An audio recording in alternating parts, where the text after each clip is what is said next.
Komen dong tentang apa kemarin masyarakat terutama mahasiswa turun ke DPR. Punya anak satu. Punya anak satu. Ya, mau nambah? Ntar dulu deh Om. Kadang-kadang banyak yang nggak sinkron gitu. Anak mau makan sayur, makan dong sayur. Tapi kitanya juga nggak nyontohin kita sebelum makan sayur. Nah itulah yang bikin saya ngerasa kayak ini dulu deh, satu dulu deh. Takutnya banyak malah nanti nggak fokus. Kan banyak anak banyak rezeki. Biasanya ngomong gitu kan rezekinya nggak banyak-banyak amat. Nah akhirnya pas masuk BSI kuliah dibukain jalan, ternyata ada nih profesi lain yang tidak dibutuhkan ijazah sebegitunya.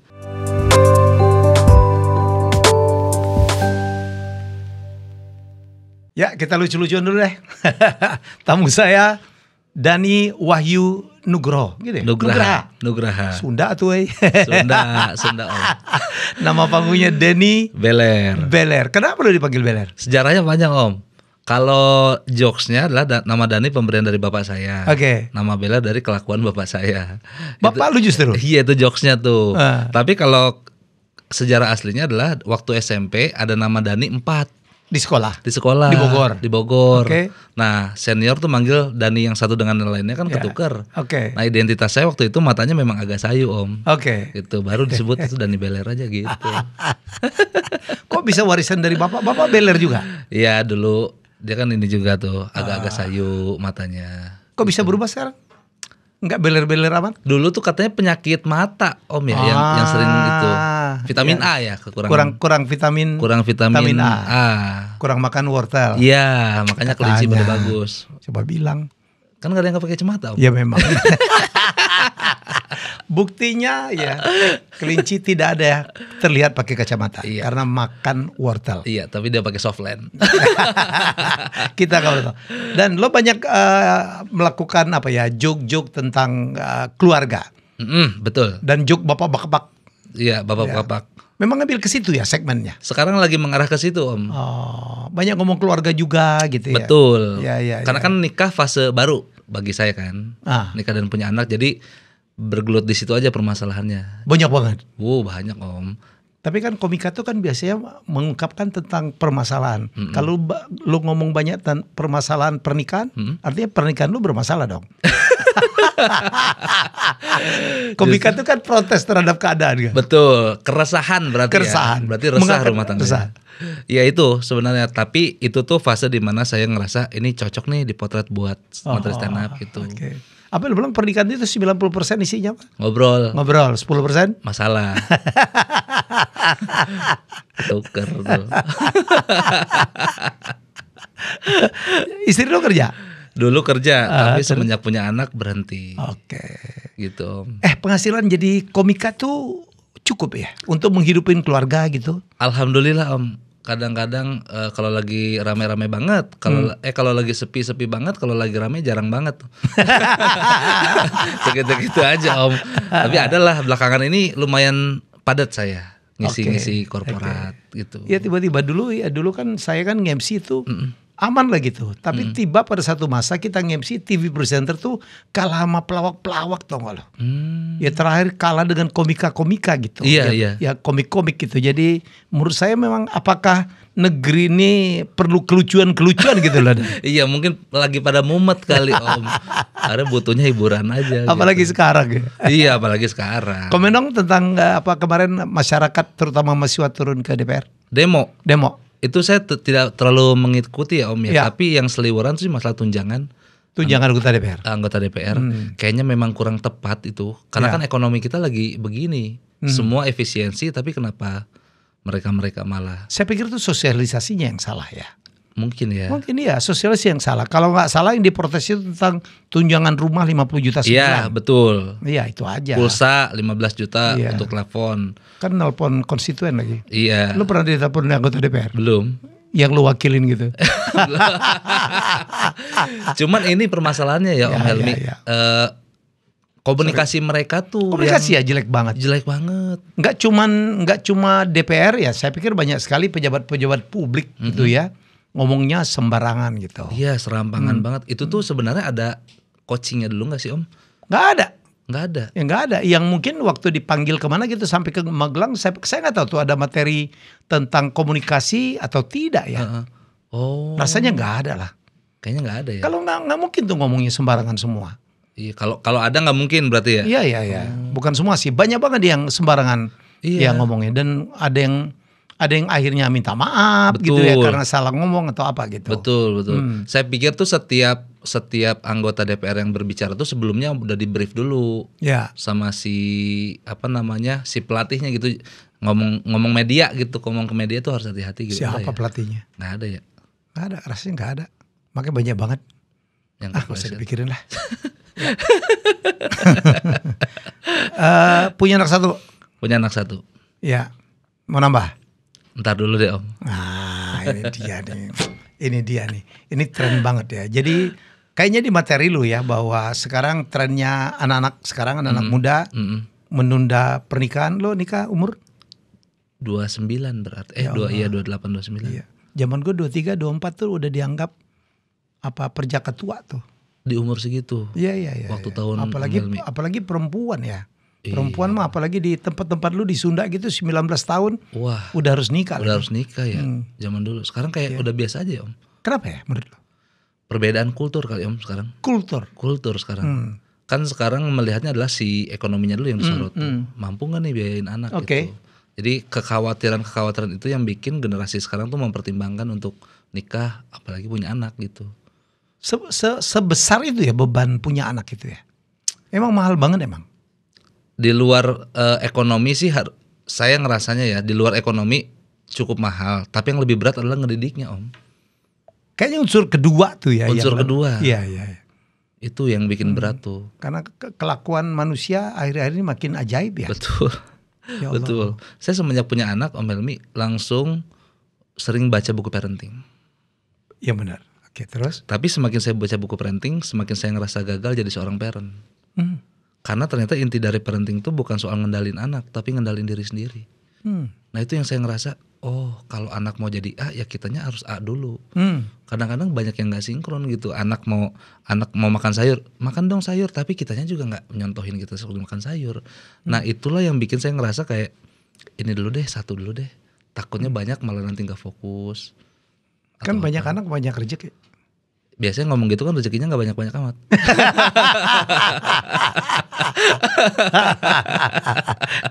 Kalau gue justru banyak anak banyak rezeki yang harus dicari. Betul. Iya dong. Realistis Om. Tapi kan gara-gara beban harus mencari itu kadang-kadang justru dapat. Itu yang membuat semangat kita untuk bekerja lebih. Betul. Yang punya anak 2 lebih dari anak 1. Betul. Gitu loh. Enggak begitu. Setuju. Harusnya ya kalau orang yang sudah memiliki kesadaran sih harusnya mengarah ke situ. Tapi kan banyak juga yang udah punya anak santai-santai aja Om. Ngerasa bahwa ya dapat bansos lah atau ya segini juga cukup bansos lah. Ya itu pola pikir seperti itu. Gue ngerinya tuh malah negara kita itu yang dulu bonus demografinya unggul banget. Iya. Menjadi andalan kita untuk menuju 2045 itu. Indonesia. Sama kayak Korea nanti, sama kayak Jepang itu apa? Depopulasi. Bayangin 2 orang nikah jadi 1, 2 jadi 1. Tambah sedikit loh penduduk Indonesia. Gak ada regenerasi akhirnya. Ya regenerasinya jadi minus tuh. Iya betul. Jadi makin banyak orang tua nanti suatu saat. Betul, yang dikhawatirkan sih seperti itu. Gimana mencegahnya ya Om? Ya lo kan komik lah, kalau sampai udah dengan materi-materi lo, ngapain takut punya anak lebih dari 1? Yes. Tapi lo sendiri 1 gimana tuh? Nah itu makanya poin saya adalah punya anak banyak di sekarang tuh beresiko tanpa diimbangi ekonomi yang cukup, mental yang cukup, dan pola pikir yang cukup. Jadi sebenarnya kalau kita semua udah punya 3 pilar itu mah punya anak berapa aja aman-aman aja. Aman-aman aja. Bukan jadi kendala. Dan lo dikenal sebagai, gue suka banget istilah apa? People pleaser. People pleaser. Itu orang yang gak enakan. Lo terangin karena penonton mungkin ada sebagian belum tahu. People pleaser itu secara definisi adalah pengen nyenengin semua orang. Nggak peduli sama kesenangan diri sendiri. Kadang-kadang berkorban ya. Iya, makanya keluarnya nggak bisa nolak. Outputnya nggak enakan, nggak bisa ngomong enggak gitu. Saya kalau ditawarin makanan aja Om, ini enak nggak bisa ngomong nggak enak. Karena saya menghargai perasaan orang itu. Tapi kan sementara mereka butuh penilaian, ini enak apa enggak. Kalau saya basa-basi mah dia nggak dapat nilai apa-apa. Nah itu nggak jujur. Nggak jujur betul. Terlalu menjaga perasaan orang lain. Apa akibatnya menurut seorang Dani Belar? Kalau terlalu menjaga perasaan Terlalu orang lain, menjaga perasaan. jadinya mendem, akhirnya meledak suatu saat nanti. Oke. Ada emosi yang tidak stabil, akhirnya kepicu satu masalah langsung meledak. Biasanya kayak gitu. Makanya beberapa kali kan saya ada kesempatan ke psikolog tuh, ngobrol-ngobrol soal itu. Ternyata orang people pleaser yang gak enakan itu ada penyebabnya Om, di masa lalu. Apa? Oh, oke. Dia pernah ngambil keputusan tapi dihakimi atau dianggap salah atau merugikan banyak orang. Sehingga dampak ke diri sendirinya jadi ngerasa takut untuk mengambil keputusan. Gitu. Gak banyak Om. Kalau Om Helmi mau tahu orang gak enakan di grup nih. Misalkan Om Helmi di grup tim, besok makan siang di mana ya? Bebas Om saya. Nah itu people pleaser itu. Saya ngikut aja Om, bebas. People pleaser. People pleaser tuh. Itu yang saya rasain. Diajak sini, nggak apa-apa. Gak apa-apa. Oke loh. Oke gitu. Itu people pleaser. Itu people pleaser Om. Ini gejala dari kapan ya Den? Dari dulu sih benar. Tapi tahunnya persis nggak tahu sih Om. Cuman kalau saya ngerasa ini dari kecil saya. Tiap ngambil keputusan ngerasa bersalah atau nggak berani ngambil keputusan. Gitu. Oke. Makanya saya selalu jadi followers. Ya. Tidak pernah jadi pemimpin gitu. Karena saya takut aja ngambil keputusan. Dari kecil saya begitu. Nah akhirnya sampai punya anak. Jadi yang lu gambarin itu adalah menggambarkan dirimu sendiri. Iya. Itulah seorang komik ya. Komik itu bercerita tentang keresahan yang terjadi. Betul. Karena keresahan pribadi ternyata. Iya, keresahan pribadi. Nah kekhawatiran saya adalah ketika saya dengan people pleasernya separah ini punya anak. Kan anak butuh figur. Kalau figurnya aja bimbang ngambil keputusan ya anak ini akan kemana-mana gitu. Jadi, dan ini kan tahu itu nggak baik. Ada nggak upaya untuk bagaimana mengatasinya? Saya selalu berupaya. Saya psikolog salah satunya. Terus kedua sampai ke psikolog juga? Sampai ke psikolog saya. Nanya-nanya, ngobrol gitu. Kata psikolognya beranilah ngambil keputusan karena salah benar itu semua orang pernah lakuin. Gitu. Nah itu terus aware sama situasi gitu. Kayaknya prioritasnya butuh diatur lagi deh. Mana yang gua boleh ngomong enggak, mana yang nggak perlu basa-basi gitu. Jadi sekarang udah mulai terlatih Om. Kalau misalkan makanan yang bukan prioritas saya akan bilang ini kurang enak nih gitu. Itu pun masih pakai kurang sih, bukan nggak enak. Oke. Gitu. Itu upaya-upaya yang saya lakukan untuk bisa memiliki ketegasan Om. Itu. Oh jadi seorang komik punya persoalan juga ternyata ya? Punya. Nah banyak yang nggak dibahas malah Om. Dia mengalami ini tapi nggak dibahas. Takut menyakiti, takut mengecewakan gitu. Iya itu satu. Atau kedua mungkin belum damai dari dia. Gue takut pas gue ngomong gini ternyata orang malah gimana gitu. Tapi kalau saya sih udah siap. Karena kan yang terpenting adalah followers atau penonton kenal kita. Tapi lu jadi lucu tuh ya, lu ngomongin membahas people pleaser. Iya betul. Padahal itu nyertain lu sendiri tuh ya. Betul. Yang kemarin kasusnya Om Helmi yang Ferry Irwandi lawan dukun santet tuh. Iya. Oh iya lu bahas itu lucu tuh. Iya kan? Lu bisa ceritain lagi. Iya ada fenomena dukun santet lagi viral. Ferry Irwandi tidak setuju sama dukun santet. Berantem berdua. Ferry Irwandi nantang, dukun santet kalau berani bisa buktiin gue kasih Alphard gitu. Terus saya ngeliat perdebatannya kayak udahlah gitu. Udahlah masing-masing aja gitu. Takutnya kalau misalkan kejadian nih Ferry Irwandi kena santet terus nggak ada gitu, kita kehilangan YouTuber cerdas. Tapi kalau satu sisi kalau misalkan dukun itu bener dapat Alphard, saya bingung. Nggak ikhlas loh ya. Iya nggak ikhlas. Ada dukun dapat Alphard. Iya nggak ikhlas saya.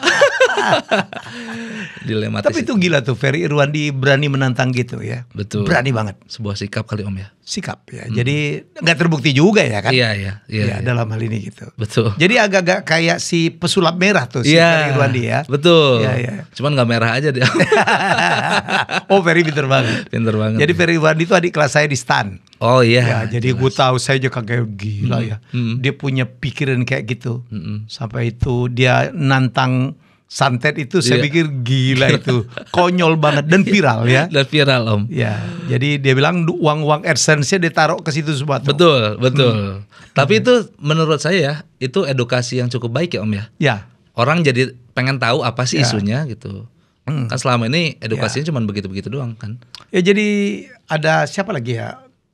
Kang Ujang ya satu lagi ya, yang datangin seluruh orang-orang apa pintar, orang-orang yang jagoan di seluruh Indonesia yang dia tantangin siapa ya? Ujang siapa namanya? Oh, ada juga. Ada juga. Itu lebih ekstrim lagi, diajak berantem satu-satu, apalagi dukun-dukun ternyata cabul gitu-gitu ya kan. Gitu. Jadi fenomena Indonesia itu lucu ya. Kita pikir pinter-pinter tapi masyarakat kita banyak sekali yang masih percaya yang begitu-begitu. Betul, betul. Itulah butuh orang-orang seperti mereka gitu ya. Kalau di saya berarti butuh orang-orang yang ngasih edukasi lewat stand up comedy. Ya. Itu. Selain apa, Dani siapa lagi yang cukup concern dengan masalah ini ya?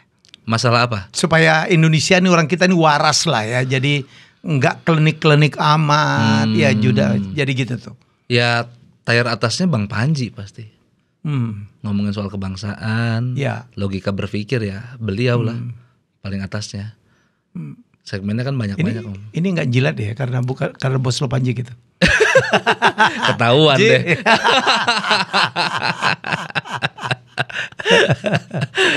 Itu Om. Tapi itu komik satu itu Panji itu saya pikir nekat ya. Dahsyat Om. Dahsyat.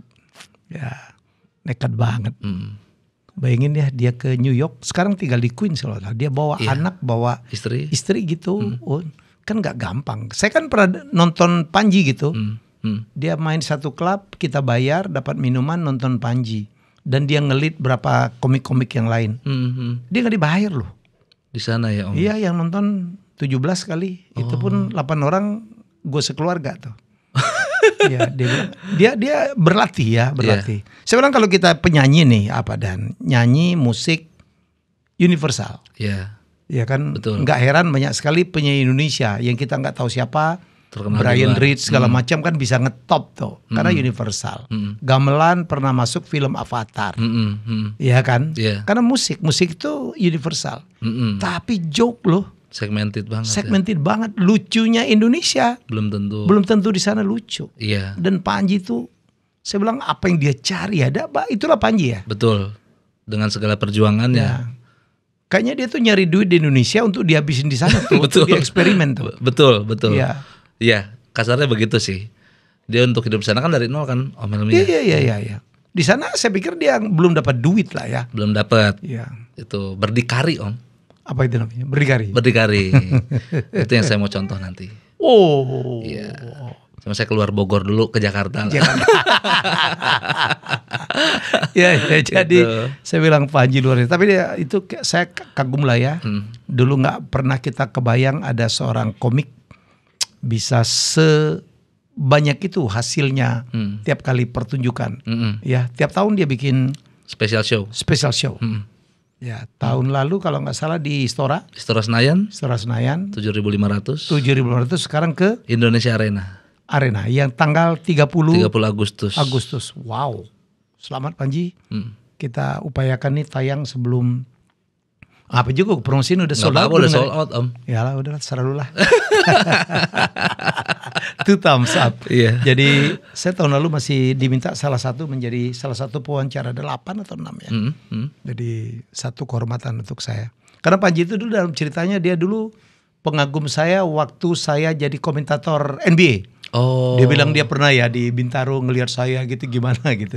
Dan saya ketemu Panji pada saat dia siaran Hard Rock sama Steny. Oh Steny Agustaf. Steny dulu ya, Steny Agustaf. Saya dikenal oleh Krishna Purwana. Ini ada anak keren banget, lucu banget. Panji. Dan saya nggak pernah duga, wah dia semeledak ini. Berani gitu ya. Dan termasuk berani orang dukung siapa dia dukung Anies sendiri gitu. betul. Itu gue bilang gara-gara dia ngomong itu dan dia kan yang ngomong sedikit lebih beda lebih baik daripada sedikit lebih baik. Yes. Yang penting dia beda lah. Iya. Orang dukung Jokowi dia dukung apa? Iya. Akhirnya sedikit yang suka sama dia. Tapi show dia berdua aja tuh. Iya. Betul. Oh itu menurut gue tuh sikap. Ya sikap berani itu. Berani. Itu nggak bisa orang-orang people pleaser tuh Om. Dia bukan people pleaser banget tuh. People pleaser. Gak ada urusan dia. Iya. Gak suka sama kucing dia ngomongin kucing. Apa yang lu pelajarin dari seorang Panji Pragiwaksono? Bagaimana dia memaintain karir sih sebenarnya Om. Bagaimana dia merawat karir dan visi apa yang dia jalankan selama ini. Oke. Dulu saya masuk stand up comedy itu hanya untuk pengen jadi almarhum Olga. Almarhum Olga tuh dia mencontohkan di TV tuh main jokes sketsa lucu, Iya. dapat uang. Tapi saya tidak berpikir bahwa ternyata lewat stand up comedy ini bisa punya karir sendiri gitu. Oke. Nah, Panji itu salah satu orang yang memotivasi saya, inspirasi saya lah untuk bisa nih stand up ada jalannya tahu gitu. Itu yang saya cermati dari beliau ya. Ya. Makanya banyak banget ilmu-ilmu yang saya serap dari dia. Makanya itu alasan kenapa saya gabung di bawah manajemennya Panji, Om. Apa nama manajernya? Comika. Iya. Siapa aja gabung situ? Saya Abdur Arsyad sama Barry William sama Dwik sama Alma adalah komika. Cuman 5. Sama Rizky Teguh ada 6. Jadi itu tuh perusahaan yang bergerak di bidang stand up comedy. Jadi ada ngajarnya juga, ngajar stand up.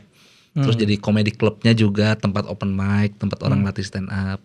Terus kalau nge-hire stand up ke situ juga gitu. Jadi manajemennya juga di situ ya. Manajemennya juga di situ. Niche banget sih tentang stand up comedy. Dan Dani ikut sebagai artisnya doang atau ikut melakukan manajemennya? Saya talent management dan pengajar sekolah pecahkan edukasi stand up. Oh, jalan ya. Jalan. Cukup banyak ya animo orang kepengen menjadi komik. Banyak, harus diakui banyak. Suci Kompas TV, Suca Indosiar mempengaruhi itu semua. Jadi orang pengen juga jadi stand up comedian dan sebanyak itu, Om. Saya juga kaget. Ya. Backgroundnya juga unik-unik, ada yang udah settle kerjaannya tapi ikutan stand up. Dia nggak ngincer jadi stand up komediannya, dia ngincer bisa ngomong lancar dan lucu ketika presentasi di kantor. Gitu. Iya, ice breaking katanya. Ice breaking. Saya suka disuruh presentasi sama bos tapi kaku saya. Saya pengen bisa lucu. Jadi dia challenge dirinya di situ. Iya. Iya, kalau kita lihat ada polisi, gue bingung tuh ya. Ada polisi gitu. Iya. Kan membercandain dirinya sendiri gitu. Betul. Apa enggak kena marah bos gue kata. Kayaknya sih kena juga, Om. Ada guru. Ada guru. Ada tukang bangunan itu lucu tuh. Iya, lucu bangunan tuh. Tukang puing. Iya, kemarin dia ngomongin gue tuh di TikTok. Gue kan pernah ngomong, lu kalau ada orang yang tinggi banget di atas lu, nggak sopan kalau lu minta nomor handphone. Oh. Ya, itu dalam konteks bisnis nih. Gue kaget tuh, seolah-olah wah gue ini diskriminatif sama orang miskin. Gue dulu miskin juga. Jadi maksud gue nih, kalau lo misalnya minta ketemu misalnya Pak Dahlan Iskan di lift gitu. Masa kita ngomong, Pak boleh nggak minta nomor handphonenya? Itu mestinya tidak begitu. Ya, kalau itu Pak boleh nggak saya janji ketemu, mungkin minta nomor sekretarisnya atau apa gitu. Nggak direct. Soalnya kita kalau nggak dikenal nggak ngangkat juga gitu telepon. Betul. Ya dong. Cuma itu wah terjemahan itu si tukang bangunan itu yang Kang Didi ya. Kang Didi gitu, gue ketawa aja. Tapi it's okay. Jadi gara-gara itu viral, padahal gue lagi jualan. Kita jual ada satu seminar gitu. Oh. Jadi rame tuh. Oh gitu. Terima kasih gitu. Mungkin itu efek ini juga ya, Om, apa? Iya. Maksudnya orang-orang gampang ngeklip potongan gitu. Iya, diklip dipotong gitu aja gitu. Iya. Dan gua nggak ngomong kayak miskin. Gua ngomong orang yang levelnya di atas lu. Iya. Misalnya pejabat, masa lu ketemu menteri minta nomor handphonenya? Betul. Gitu loh. Betul. Oke. Jadi dulu backgroundnya apa sih, Dani? Dulu saya sekolah madrasah, Om. Madrasah? Madrasah aliyah saya. Aliyah? Iya. Enggak kuliah? Kuliah di BSI Margonda, Depok. Oh, BSI. Oh, jurusan? Broadcasting. Oh, cocok dong gitu ya. Cocok sih. Cocok ya. Walaupun saya salah sih sebenarnya, Om. Kenapa? Waktu itu dosennya ngomong, kalian masuk broadcast tujuannya pengen jadi apa? Ada yang ngomong sutradara, produser. Saya pengen jadi artis. Lah, ini salah jurusan lah. Ini orang-orang belakang layar katanya. Karena itu saya ngelihat almarhum Olga di TV. Lo masuk sangkaran Anda dong Mas ya? Ketemu Aditya Gumai mesti. Harusnya ya, Om. Tapi banyak sih ilmu yang diterapin juga. Banyak ya? Kepake ilmunya? Kepake, alhamdulillah. Sarjana ada nih? Sarjana, betul. Waktu saya diploma 3 berarti. Diploma 3, sarjana muda. Sarjana muda. Diploma 3. Oh, ini Depok ya? Di Depok, Om. Biasanya kan sekolahnya ada di mana-mana. Ada di mana-mana, terbanyak dia. Terbanyak. Iya. Terutama di ruko-ruko. Yes. Gitu. Tapi hebat. Betul. Nah dulu itu, Om, saya kan abis dari madrasah aliyah, papa saya kan stroke 11 tahun. Oh, jadi yang ngerawat papa saya tuh saya, ibu saya, adik-adik saya. Jadi setelah itu tuh saya udah nggak mikirin kuliah, ini harus nyari duit nih gitu. Akhirnya lulus sekolah saya kerja di minimarket sama di Carrefour lah, jadi SPB, sales promotion boy. Iya pernah. Udah saya dapat duit, tapi saya ngerasa punya duit tapi nggak punya waktu. Akhirnya begitu ketemu sama teman reuni, obrolannya nggak nyambung karena mereka pada kuliah. Saya enggak, kata saya, oh sejauh ini ya gapnya ya. Terus akhirnya saya berpikir ngumpulin duit gaji untuk masuk ke universitas. Nyari saya tuh ke Jakarta, masuk IKJ, balik lagi karena mahal. Terus interstudy, balik lagi. Terus pilihannya yang penting kuliah dulu deh gitu. Karena SBMPTN saya nggak lolos semua. Masuk UI, ITB, IPB saya ngajuin ditolak semua. Ya udahlah swasta. Saya masuk yang penting kuliah dulu om, dapat ijazahnya supaya saya bisa kerja. Niatnya gitu. Nah akhirnya pas masuk BSI kuliah, dibukain jalan. Ternyata ada nih profesi lain yang tidak dibutuhkan ijazah sebegitunya. Saya juga rada nyesal kenapa nggak dari awal gitu. Kita memutuskannya, cuman perjalanan itulah. Dulu tuh saya kuliah karena yang penting punya ijazah dulu. Sekarang udah mampu dong, mungkin mestinya udah bisa melanjutin sampai sarjana dong. Pengen, saya ada niatan untuk ke situ. Cuman semenjak nikah prioritasnya udah lain lagi tuh om. Ini lagi memanage gimana supaya ini jalan, kebutuhan saya untuk kuliah juga jalan gitu. Gitu om. Jadi ya cukup inilah. Punya proyek pribadi gak Dan? Ngapain gitu? Punya proyek pribadi gak? Sejauh ini saya tuh hanya stand up komedi spesial aja setiap tahunnya. Selebihnya saya nggak ada proyek usaha saya. Saya nggak ada buka yang lain. Nggak tahu kenapa ya om. Saya kalau buka usaha tuh takut saya. Kan saya nggak enakan ya. Takutnya karyawannya kenapa saya tetap oke aja. Oke apaan gitu. Sama keluarga saya pun backgroundnya nggak ada yang seperti itu om. Jadi memang kayaknya enggak deh. Ntar dulu deh kalau usaha. Jadi fokusnya di stand up, ngembangin karir, punya fan base dan bisa hidup dari kesenian ini untuk 5 tahun ke depan gitu. Ada nggak upaya? Kalau gitu kan cuman apa ya, business as usual ya. Yang penting dapat job gitu. Kalau Panji kan dia bikin sesuatu yang orang nggak kepikir lakukan ya. Malah ya kan kita tahu kalau apa ya, jagon-jagonnya stand up itu ada Ernest dulu ya. Iya, Radit. Ada Radit. Ya, jadi mungkin 3 nama yang betul-betul wah, betul. Out of the box ya. Yes. Radit dengan bukunya, dengan filmnya. Ernest sekarang lagi menggila dengan filmnya. Meledak semua. Dan Panji ya dengan apa berani untuk ke New York. Ya. Seorang Dani Beler ada kepengen berbuat sesuatu daripada hanya show, dipanggil job gitu. Kalau diukur pakai 3 orang ini, kayaknya saya lebih ke Radit dan Panji deh. Radit dan Panji. Iya, saya ada cita-cita bikin buku, bikin PT, ngejalanin bisnis di luar itu. Bikin kelas kan, Radit bikin kelas seminar segala macam, keuangan, finansial. Nah itu sama. Karena Radit itu orang finansial ya? Iya betul ya. om. Jadi ada kepikiran ke situ. Terus lu mau ngajar apa? Apa yang saya kejar ya om ya? Saya juga bingung sih apa yang saya kejar, tapi saya ngelihat Raditnya oke sih gitu. Menurut Om Helmi apa yang saya harus kejar nih? Lu harus punya apa disebut ya? Tujuan hidup lu apa? Nah, orang kan lain-lain kan? Iya betul.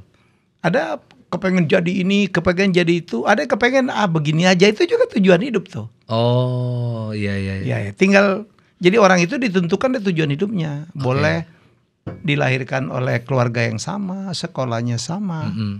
Sukses itu ditentukan oleh tujuan hidup. Gue harus jadi ini. Gue segini aja oke. Jadi saya pikir itu tuh. Kalau saya nggak punya tujuan hidup dalam jangka waktu yang panjang, gimana tuh Om? Misalnya yang kepikiran sekarang stand up, ya udah stand up aja. Stand up aja. Ya itu tujuan hidup lo. Tujuan hidup itu ternyata nggak punya tujuan hidup.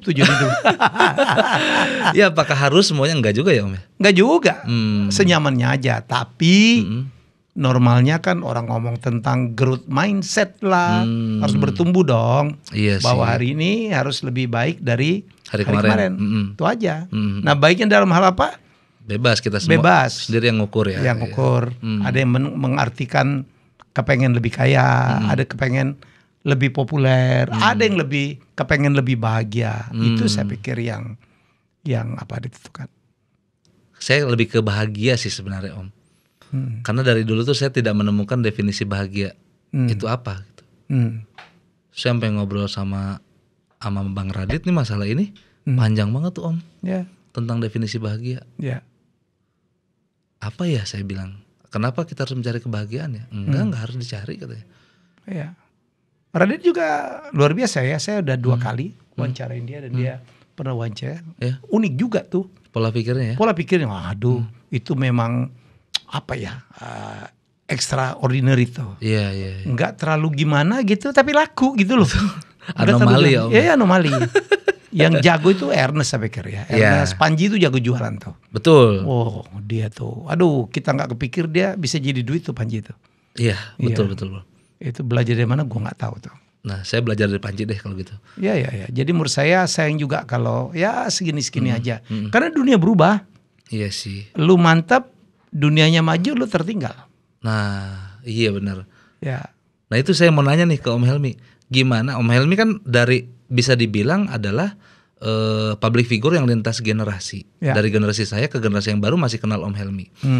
Gimana cara kita memaintain karir bisa sampai seawet itu Om? Saya punya ilmu personal branding. Bahwa kalau kita mau sukses kita harus dikenal. Gak gampang loh orang kayak saya usia 60-an gitu. Anak-anak muda aja masih kenal. Iya. Ya, karena saya tuh selalu tiap tahun harus berbuat sesuatu lah yang diomongin orang. Itu dia tuh. Jadi saya pertama bikin kuis dikenal, bikin reality show dikenal. Jadi di RUT TVRI bikin sesuatu yang membuat orang kenal saya. Wah, Helmi bisa masukin Liga Inggris. Abis itu dipecat, saya lebih terkenal lagi tuh. Abis itu saya jadi YouTuber, dikenal lagi. Kemarin abis itu saya bikin novel Enrique, dikenal lagi. Abis itu saya bikin Lintas Melawai, dikenal lagi. Jadi menurut saya saya sekarang bikin film AI, menang di Cannes, dikenal lagi. Jadi dia ngomongin orang. Itu saya belajar tahu nggak dari siapa? Dari siapa Om? Ahmad Dhani. Ahmad Dhani sama Mas Wowi. Mas Wowi. Jadi kuncinya kita bertahan itu kita harus menjadi pembicaraan orang tuh. Oke. Di setiap tahun, ya. Jadi cari aja tuh. Tahun ini gue mau ngapain lagi sih? Ya beda banget ya sama lu ya. Kalau lu mungkin ya segini cukup. Sayang. Potensi lo luar biasa dan ya potensi luar biasa. Ya jadi nggak bisa cuman gaya itu aja gitu. Karena dunia itu juga cepet jenuh ya. Iya sih, betul. Itu yang ngeri. Ya jadi yang ngeri itu adalah kalau orang udah mulai jenuh. Nggak mungkin kita lucu setiap saat. Oh, Jogja berbeda kok setiap tahun. Betul. Dulu ini lucu, sekarang nggak lucu lagi. Gitu. Iya betul. Oh berarti harus adaptif ya. Adaptif. Sama setiap tahun harus bikin terobosan baru. Yang dibicarain orang. Dibicarakan orang lain. Panji lah jagonya. Itu di luar positif negatifnya. Maksudnya konteks. Kalau bisa positif. Kalau bisa positif. Kalau bisa. Ini podcast atau ruang konsultasi nih? Tapi oke kok. Iya banget ya. Karena saya nggak pernah ketemu Om Helmi lagi, makanya saya tanyain ini. Iyalah, bagus juga dah. Kalau lo punya podcast lo undang gue lah, kayak Radit ngundang gue lucu-lucuan juga.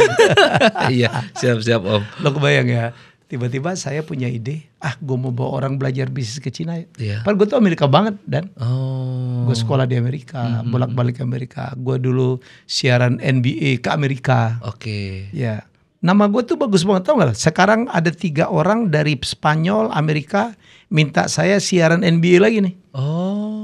Gue melakukan itu tahun 90-an tau gak lo? Jadi itu 30 tahun yang lalu, nama gue masih direkomend tuh. Rekomend oleh NBA pusat gitu. Kalau kan mereka mau bikin siaran NBA bahasa Indonesia. Oke. Nama gue ini lagi deal honor nih. Deal honor. Jadi itu branding tuh, ninggalin jejak itu penting tuh. Berarti waktu pertama seberkesan itu. Oh iya. Akhirnya sekarang masih masuk list juga ya. Itulah yang namanya branding. Itu yang saya bilang Dhani nggak cukup cuman stand up komedi. Alirnya bapak-bapak lo harus cari terus tuh. Oke. Ya kayak sekarang saya punya satu mainan baru, ngajak orang trip belajar bisnis ke Cina. Ya ke China, ke Tiongkok. Loh, ini batch ke-10 nih. Tanggal 3 Satu batch berapa orang? 40 orang. Masuk BYD, masuk Huawei, masuk ByteDance, masuk Alibaba. Oh, Seru lah, dapat temen, dapat network, dapat ilmu, oke. dapat duit. Oh, Terakhir paling penting tuh. iya benar. Itu berapa lama Om? 5 hari 4 malam. 5 hari 4 Ya, malam. ya. Itu yang saya bilang bahwa kalau bisa kita hidup tuh punya sesuatu setiap tahun. Ini kalau kita bicara personal branding ya.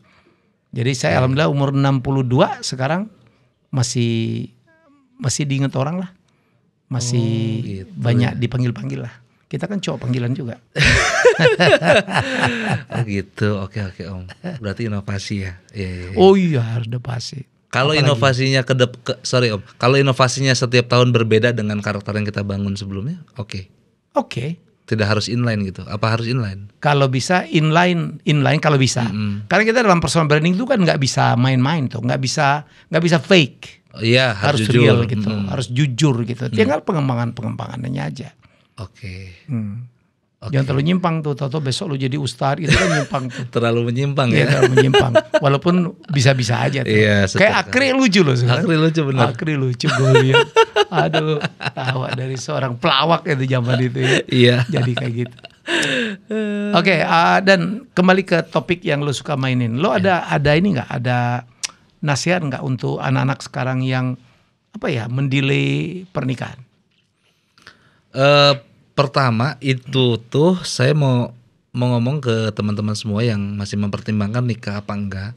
Sebenarnya perdebatan nikah siap dan tidaknya tuh nggak bisa jadi jawaban yang spesifik. Kesiapan mental dan finansial kan masing-masing kalian yang nentuin. Oke. Maksudnya kalian yang ngerasa ini segini udah cukup nih. Tapi saya punya indikator umum ketika kalian mengkhawatirkan bahwa menikah tidak sebanyak itu rezekinya. Nikahlah ketika kalau datang ke mall ditegur SPG, lihat-lihat baju, cari apa Mas? Nggak panik. Nah, Nggak panik. nggak panik, nikah boleh tuh. Oh gitu ya? Iya, karena selama masih ditegur SPG panik jangan dulu Om. karena itu parameternya. Pokoknya kalau misalkan kita ngerasa kebutuhan dan keinginannya udah bisa, apapun yang kita butuhkan tinggal beli, apapun yang kita inginkan bisa dicapai, menikahlah. Karena udah cukup tuh bahwa bisa ngidupin diri sendiri. Sekarang challenge-nya adalah bagaimana kita ngidupin orang lain. Tapi kalau ngidupin diri sendiri aja belum mampu, kayaknya sih terlalu beresiko. Walaupun dinekat-nekatin nggak apa-apa gitu, bisa juga. Tapi kan sedia payung sebelum hujan. Itu lebih baik gitu. Kalau menurut saya itu parameternya. Kalau buat cewek-cewek nih, apakah cowok gue udah sesiap itu ya nikah? Ajak datang ke mall, lihat-lihat baju, panggil SPG. Mbak coba tegur Mbak. Mas cari apa? Oh enggak, saya lihat-lihat doang. Nah itu jangan lu nikah. Itu belum siap. Belum siap. Sesimpel itu ya. Sesimpel itu Om. Apalagi kalau masuk toko perhiasan. Udah pegang tangannya. Udah pegang. Jangan dilepasin. Kalau belok gawat itu.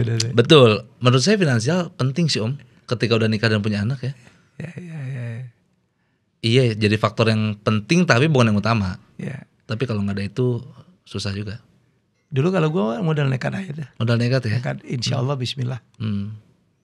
Tapi gue lihat bahwa saya kuliah, saya pekerja keras, saya percaya kalau saya melakukan benar gitu, tracknya benar, insya Allah saya akan improve. Lo tau gak gue itu ganti rumah 10 kali selama hidup gue. Pindah rumah? Pindah rumah, dari ngontrak, terus BTN gitu. Gue kan 18 tahun di Bekasi. Oh gitu. Termasuk pernah tetanggaan sama Vicky Prastio kali bulak kapal. Oke, sebelum terkenal.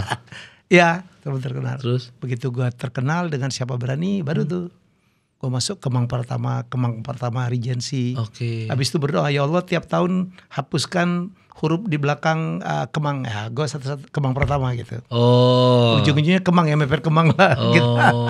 Jadi saya pikir kadang-kadang hidup tuh ada begitu. Kadang-kadang kita itu kan harus ada ada motivasi.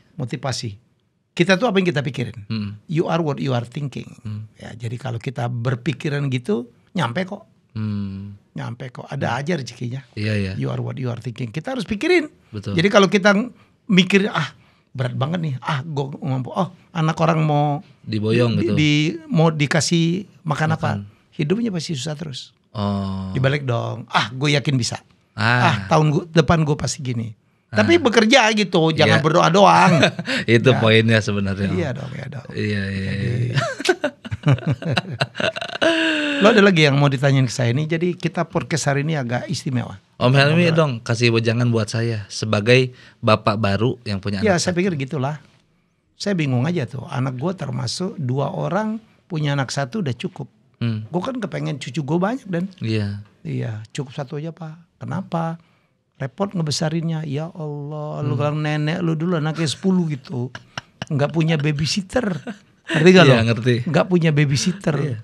Deddy Mulyadi juga kalau nggak salah 12 atau 14 tuh ya. Iya, 12. 12. Iya. Nggak punya babysitter. Nggak ngeluh. Iya. Jadi semua anaknya. Ya Allah baru 1. Kalau terkait ini didikannya gimana Om? Didikan dia ya. Jadi ini penting nih. Jadi nggak apa-apa ya. Jadi bapak saya kan dulu kan miskin banget. Bapak saya kan pedagang kaki 5 gitu. Saya sedih banget kemarin ada penelitian Semeru Institute yang mengatakan bahwa 46 anak orang miskin tetap akan miskin. Gitu loh. Jadi ternyata kenapa jawabannya? 1, anak orang miskin pasti sekolahnya nggak bisa sekolah bagus. Betul. Nggak bisa tinggi. Betul. Ya jadi kalau dia sekolahnya nggak bagus, nggak bisa tinggi, baliknya gitu-gitu tuh kerjanya di pabrik, ya kan. Nomor 2, kredit di Indonesia itu berdasarkan kolateral, harus ada jaminan. Iya betul. Lo ngeredit harus ada jaminannya. Nah orang miskin nggak punya jaminan, rumah ngontrak, motor belum lunas gitu, mau jaminin apa? Sehingga ada peluang bisnis kayak apapun untuk dibiayain sulit. Susah. Balik lagi dia jadi pegawai lagi. Nomor 3, terlalu banyak bantuan langsung itu loh.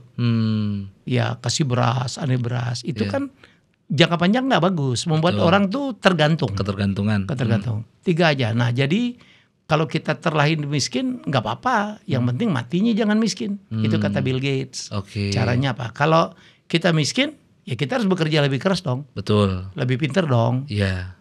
Ya kan gitu. Iya betul. Kalau pintar kan bisa dapat beasiswa dan sebagainya. Bisa ya. mengubah nasib lebih Mungkin baik lah. nasib, ya. Dan attitude lo perbaikin. Harus lebih rajin, harus lebih sopan, lebih ramah, lebih mau belajar. Ya.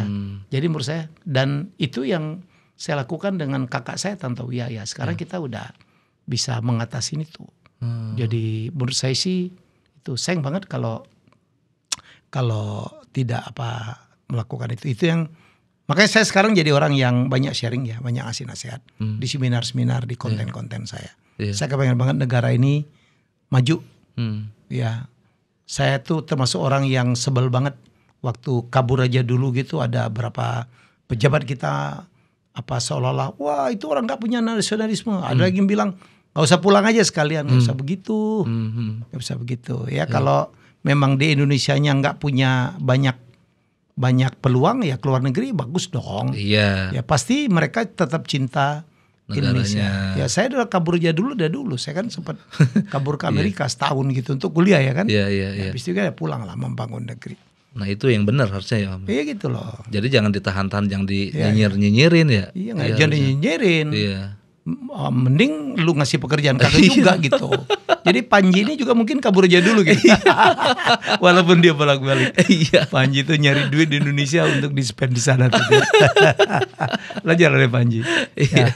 Salam untuk Panji ya. Iya siap. Sukses. Siap Om. Insya Allah saya Siap. kalau punya waktu saya nonton. 1 hari doang kan ya? Kenapa? 1 hari doang show-nya. 1 hari doang Om. Yalah, Panji. Tapi ngebangunnya Om setahun dia. Ya memang lah, tapi hasilnya lu bayang 10.000 kali. Betul. Tiketnya berapa coba? Paling murah 500 Om. 5.000 tuh. Itu udah 50 M. 10.000 kali 500 ya 50 M kali ya.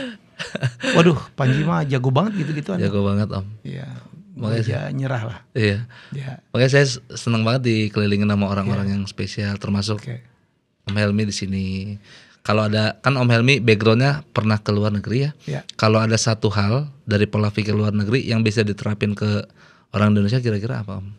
Ya itu, jadi mereka disiplin ya. Disiplin Orang luar keras. mana tuh? Jadi kalau menurut gue sih saya lagi banyak belajar dari kenapa China bisa maju. Ya meninggalkan Indonesia tahun 78 kita lebih kaya daripada China. Sekarang mereka begitu. Kerja keras, leadership yang kuat banget ya di pemimpin-pemimpinnya. Gitu. Jadi law enforcement ya, penegakan hukum yang betul-betul tegak. Koruptor dihukum mati dan sebagainya. Nggak ada ormas. Jadi betul-betul orang kalau berusaha itu betul-betul didukung gitu. Jadi menurut saya semoga kita belajar ya. Amin. Kalau menurut saya, dan sekarang Indonesia lebih baik lah, mulai terasa pelan-pelan walaupun butuh waktu ya. Betul.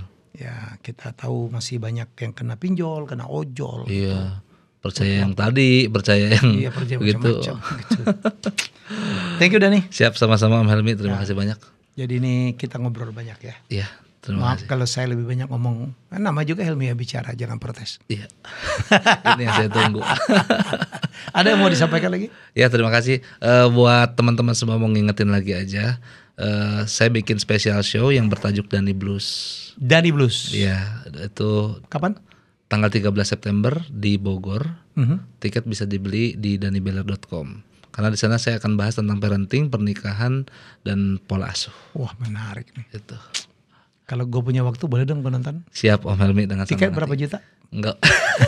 Itu berbeda, itu cuma 200. Kapasitas berapa? 300. Di mana? Di IPB Convention Center. Di Dramaga. Di Botani Square. Oh Botani Square. Keluar tol Jagorawi ada mall tuh. Tahu. Ada gedung IPB. Saya kan pernah di IPB juga dan. Oh di IPB juga Om Saya Helmi? pernah di IPB 2 bulan. Ya itu di Dramaga.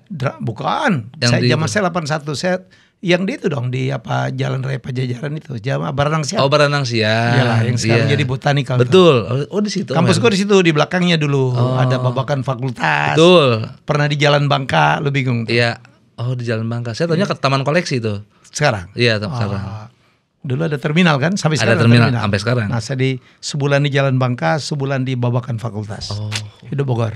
Luar biasa Om Helmi pengalamannya. Sukses dengan show-nya ya. Terima kasih Om Helmi. Berapa kali main? 1 kali. Ini tour, ini closing ya.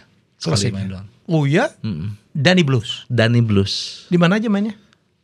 Bandung, Jogja, Surabaya, Bogor. Ini Sold kota, out. kota terakhir. Bagus. Bagus alhamdulillah. Oke, ya gitu dong. Tahun depan bikin lagi. Bikin lagi Om. Lebih banyak kota, Siap. lebih banyak scene. Harus pede gitu. Yang opening siapa? Ada komika terkenal tapi belum bisa di spill. Oh, belum deal kayak ini. Betul. Salah harga nih. Bisa tiba-tiba cancel soalnya. Tiba-tiba cancel, bingung. Sukses ya Dan. Terima kasih Om Senang Helmi saya ya. dengarnya ya. Terima kasih. Jadi kita jumpa lagi dengan tamu hebat saya selanjutnya. Bye bye.